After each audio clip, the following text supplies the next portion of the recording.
Hi all. ఇక్కడ నేను Pochampally design వచ్చే క్లాత్ 2.5 మీటర్స్ తీసుకున్నాను అండ్ 2 మీటర్స్ లైనింగ్ క్లాత్ అయితే తీసుకున్నాను. సో దీన్ని నేను ఎలా డిజైన్ చేశానో చూద్దాం రండి. ఇది మా పాప బర్త్డే కోసం అయితే స్టిచ్ చేశాను. ఇలా లాంగ్ ఫ్రాక్ లాగా స్టిచ్ చేశాను. ఇంకా క్లాత్ కూడా ఉంది కాబట్టి సో బెల్ట్ కూడా నేను స్టిచ్ చేసేసాను. బెల్ట్కి బటన్స్ కానీ హుక్కులు కానీ పెడితే మనకి అంత కంఫర్ట్గా అనిపించదు. సో థ్రెడ్స్ పెట్టేశాను. మనకి ఎంత సైజ్ కావాలో అంత సైజ్కి టై చేసేసుకోవచ్చు. ఇలా సింపుల్గా ఫ్రాక్ స్టిచ్ చేశాను. బెల్ట్ దేనికోసం స్టిచ్ చేశానంటే ఇదే డ్రెస్ని మీరు హాఫ్ శారీ లాగా కూడా స్టైల్ చేయొచ్చు.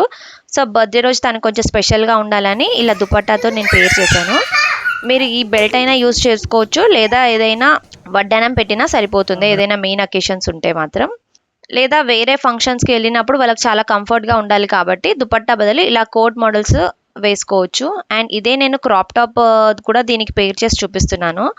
ఓకే, డ్రెస్ని మీరు 4-5 ఫంక్షన్స్కి ఇలా డిఫరెంట్ ప్యాటర్న్లో వేసుకోవడానికి చాలా బాగుంటుంది. మీరు ఇదే ప్యాటర్న్ పెద్ద పిల్లలకి కూడా ట్రై చేయొచ్చు. నా ఛానల్లో నర్సింగ్ వీడియోస్లో నేను చాలా మోడల్స్ ఎలా స్టిచ్ చేయించుకోవచ్చో చూపించాను.